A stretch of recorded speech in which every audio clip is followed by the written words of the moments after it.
नमस्कार, मैं हूं अंशिता। आप देख रहे हैं आर्टिकल 19 इंडिया। दिल्ली का सबसे बड़ा झगड़ा अब खत्म हो गया है। आए दिन इस बात पर कोहराम मचा रहता था कि दिल्ली का असली बॉस कौन, केंद्र सरकार की तरफ से भेजे प्रतिनिधि उपराज्यपाल या फिर जनता के चुने गए प्रतिनिधि अरविंद केजरीवाल। सुप्रीम कोर्ट ने साफ साफ बोल दिया है कि एलजी नहीं, चुने हुए मुख्यमंत्री यानी कि केजरीवाल सरकार ही दिल्ली की बॉस है। यकीन मानिए, सुप्रीम कोर्ट के इस फैसले ने बीजेपी को 440 वोल्ट का करंट जरूर लगा दिया होगा। कोर्ट ने कहा कि अधिकारियों पर दिल्ली सरकार का नियंत्रण होना चाहिए, ना कि उपराज्यपाल का।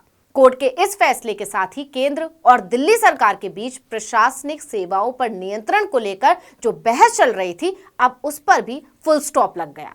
कोर्ट के इस फैसले से आम आदमी पार्टी फूले नहीं समा रही है, उसका खुश होना बनता भी है। बीजेपी को झटका जो लगा है, आज सुप्रीम कोर्ट का जो ऑर्डर आया है, ये कई मायनों में बहुत ही ऐतिहासिक ऑर्डर है। दिल्ली के लोगों की बहुत बड़ी जीत है। दिल्ली के लोगों के साथ जो अभी तक अन्याय होता आया, उनके साथ माननीय सुप्रीम कोर्ट ने न्याय किया है। लेकिन सबसे बड़ा सवाल यह है कि इस खुशी की असली वजह क्या है।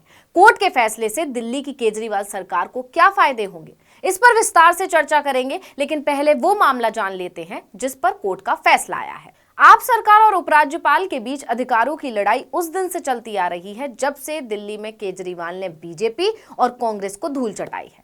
2015 से शुरू हुई लड़ाई 2023 में खत्म हुई। हालांकि जानकारों का मानना है कि केंद्र की बीजेपी सरकार इतनी आसानी से चुप नहीं बैठेगी, वो रिव्यू पिटीशन डाल सकती है। आज से 8 साल पहले 23 मई 2015 को हमारी 14 फरवरी 2015 को सरकार बनी थी। फरवरी, मार्च, अप्रैल, मई 3 महीने के अंदर, सरकार बनने के 3 महीने के अंदर ही जैसी हमारी सरकार बनी, 67 सीट आई। 3 महीने के अंदर ही प्रधानमंत्री जी ने एक आदेश पारित करवाया केंद्र सरकार से कि दिल्ली के सर्विसेज के मामले अब दिल्ली की मुख्यमंत्री के पास नहीं रहेंगे, वो एलजी के पास रहेंगे या केंद्र सरकार के पास रहेंगे। इसका क्या मतलब हुआ? इसका मतलब ये हुआ कि दिल्ली सरकार में काम करने वाले जितने भी ऑफिसर हैं, जितने भी कर्मचारी हैं, ऊपर से लेके नीचे तक, आईएएस अफसर से क्लास ए से लेके क्लास 4 कर्मचारी तक, चपरासी तक, सारे कर्मचारियों की ट्रांसफ़र पोस्टिंग, उनकी डिसिप्लिनरी प्रोसीडिंग्स, नई अपॉइंटमेंट, पोस्ट क्रिएट करना, पोस्ट एबॉलिश करना, पक्के करना, ये सारा जो है ये अब दिल्ली की चुनी हुई सरकार के पास नहीं होगा। लेकिन अभी की बात करें तो सुप्रीम कोर्ट की संविधान पीठ ने कहा कि उपराज्यपाल पब्लिक ऑर्डर, पुलिस और जमीन को छोड़कर सभी मामलों में दिल्ली सरकार की सलाह पर ही काम करेंगे। चुनी हुई सरकार के पास अफसरों पर नियंत्रण की ताकत ना हो, अधिकारी मंत्रियों को रिपोर्ट करना बंद कर दें या फिर उनके निर्देश का पालन ना करे तो जवाबदेही का सिद्धांत बेमानी हो जाएगा। उपराज्यपाल और दिल्ली सरकार के बीच का विवाद किसी से छिपा नहीं है। केंद्र सरकार लगातार अपना दायरा बढ़ाती जा रही है और दिल्ली सरकार के काम में दखल देती है। हद तो तब हो गई थी जब केंद्र की मोदी सरकार ने 2021 में राष्ट्रीय राजधानी क्षेत्र दिल्ली सरकार अधिनियम 1991 में बदलाव कर दिया। आपको बता दें कि इसी अधिनियम के हिसाब से दिल्ली में विधानसभा और सरकार का कामकाज होता है। आरोप लगे कि इसमें बदलाव करके केजरीवाल सरकार से उनके कई अधिकार छीन लिए, क्योंकि नए बदलाव के मुताबिक राज्य की विधानसभा के बनाए किसी भी कानून में सरकार का मतलब उपराज्यपाल होगा।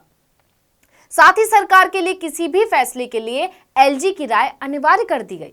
कानून में केंद्र ने जो बदलाव किया, इसे दिल्ली सरकार ने सुप्रीम कोर्ट में चुनौती दी और 11 मई को दिल्ली सरकार के हक में फैसला आया।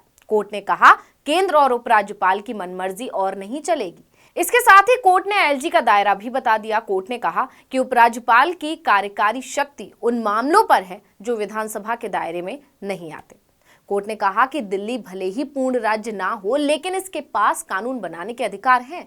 ये निश्चित करना होगा कि राज्य का शासन केंद्र के हाथ में ना चला जाए। सीजेआई डीवाई चंद्रचूड़ की अगुवाई वाली संविधान पीठ ने 2019 के जस्टिस भूषण के फैसले से भी असहमति जताई, जिसमें कहा गया था कि दिल्ली सरकार के पास ज्वाइंट सेक्रेटरी स्तर से ऊपर के अफसरों पर कोई अधिकार नहीं है।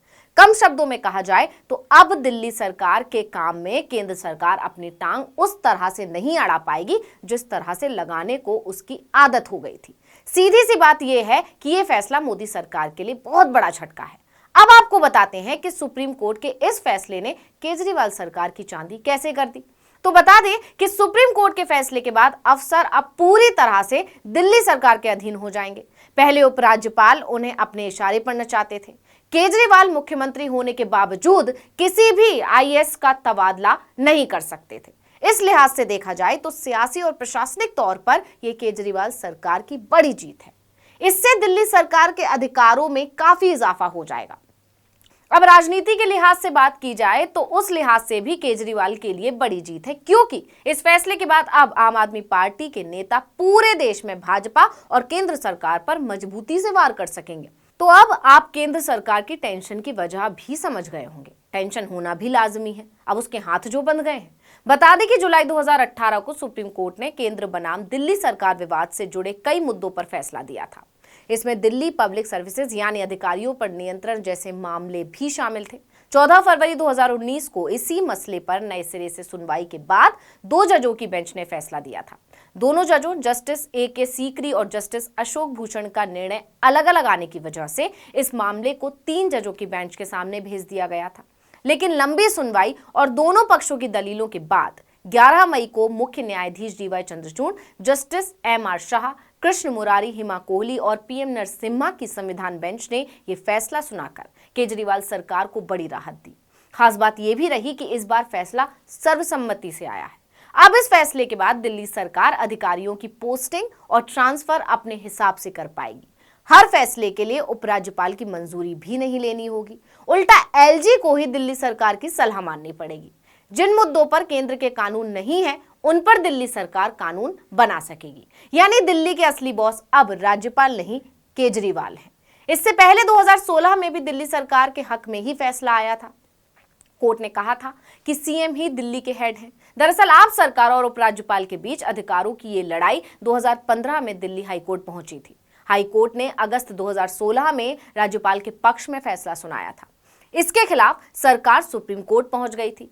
तब 5 मेंबर वाली संविधान बेंच ने जुलाई 2016 में आप सरकार के पक्ष में फैसला सुनाया। कोर्ट ने कहा था कि सीएम ही दिल्ली के एग्जीक्यूटिव हेड यानी कार्यकारी प्रमुख हैं। उपराज्यपाल मंत्रिपरिषद की सलाह और सहायता के बिना स्वतंत्र रूप से काम नहीं कर सकते हैं। लेकिन केंद्र सरकार कहां मानने वाली थी। अपनी आदत से मजबूर दिल्ली सरकार के काम में दखल करती रही। लेकिन अब सुप्रीम कोर्ट ने एक बार फिर उपराज्यपाल को उनका दायरा या यूं कहें हद बता दी है। वही 2 दिन में दिल्ली के उपराज्यपाल के लिए यह दूसरा झटका है। पहला झटका उन्हें 9 मई को अहमदाबाद के कोर्ट ने दिया था। कोर्ट ने उनकी उस याचिका को खारिज कर दिया था जिसमें उन्होंने उन पर मुकदमा ना चलाए जाने की मांग की थी। अब दूसरा झटका तो देश की सबसे बड़ी अदालत से ही लग गया है, क्योंकि उनके वो अधिकार खत्म हो गए हैं जो केंद्र सरकार जबरदस्ती उन्हें दे रही थी, जिससे उनके सहारे दिल्ली सरकार के कामकाज पर नियंत्रण और नजर रख सके।